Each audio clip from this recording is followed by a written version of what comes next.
est face à un raté ou un gros raté, une C'est catastrophe. un énorme raté, énorme.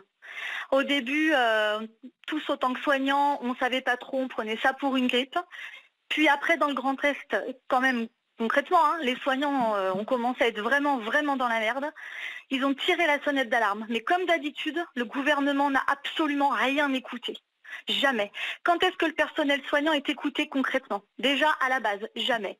Quand c'est arrivé dans le Grand Est, que les infirmières ont commencé à dire qu'ils avaient des patients qui mouraient, qu'ils étaient débordés, que les hôpitaux débordaient. Là encore, ils n'ont rien fait.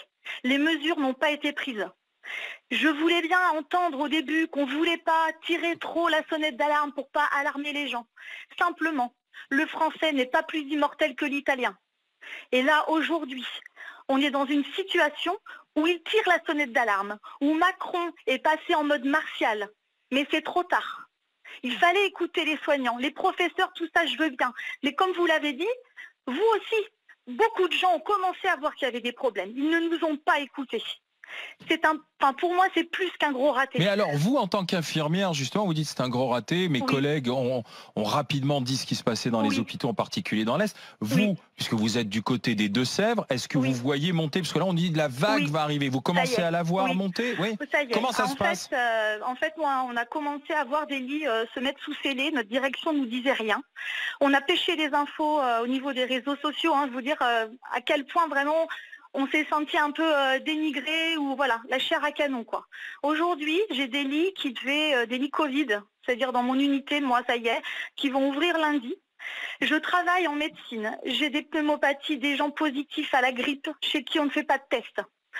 On a arrêté de faire les tests partout parce que voilà, on ne voulait pas alarmer, minimiser. Franchement, quand je vois le nombre de cas qui sont annoncés à la télé, c'est du foutage de gueule. Je peux vous jurer que si là, aujourd'hui, on teste mes patients, on teste le personnel qui travaille, je suis presque persuadée que plus de la moitié seront positifs. Ben oui. Bien sûr. Je travaille avec des masques FFP2, je suis de nuit. Pendant 10 heures, je travaille en médecine avec des gens qui me crachent, qui me toussent dessus. Mes masques sont périmés. Périmés, vous m'entendez, périmés.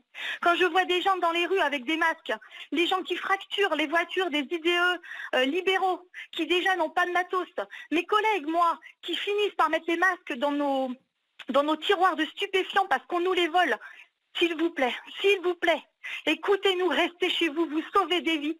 À rester chez vous, vous nous sauvez la vie. Il faut vraiment que les gens prennent conscience que là, c'est pas une grippe, c'est pas une varicelle, ça tue et ça nous tue. On a des infirmiers dans l'Est qui meurent. On enterre nos collègues. Les premiers à être touchés, les gens dans les supermarchés, comme vous disiez tout à l'heure, le droit de retrait. On n'a pas le droit de retrait. Même quand on a des grèves, on est réquisitionné. Ça fait partie de notre travail, de notre conscience. On y va. Je n'embrasse plus mes enfants, je ne vois plus les personnes que j'aime. Je fais tout ça pour des gens qui continuent de se balader, de prendre ça pour des vacances. Et la vague, elle arrive. Quand on a vu les Parisiens, je comprends, je ne veux pas juger. Mais à un moment donné, quand on les a vus arriver, se déplacer, je travaille dans un hôpital qui normalement est un hôpital qui n'est pas un grand CHU. Nos capacités d'accueil, ce n'est pas les capacités d'accueil des grands CHU parisiens. Il faut vous dire qu'à un moment donné, on n'aura pas de place pour tout le monde. Les gens qui ne se sentent pas concernés, qui se disent que voilà, ils s'en foutent, ils l'ont pas, puis de toute façon, ils sont jeunes. Écoutez-moi bien. Vous pouvez transmettre à n'importe qui. Dites-vous que quand vous allez le transmettre à la boulangère, qui va servir votre père ou votre mère, vous m'entendez? Eh bien, un jour, on a tellement peu de moyens, vous n'aurez tellement pas écouté ce qu'on vous a dit, qu'on sera face à une situation où on devra choisir entre sauver votre père et sauver votre mère. C'est ça la réalité aujourd'hui. Geneviève, vraiment.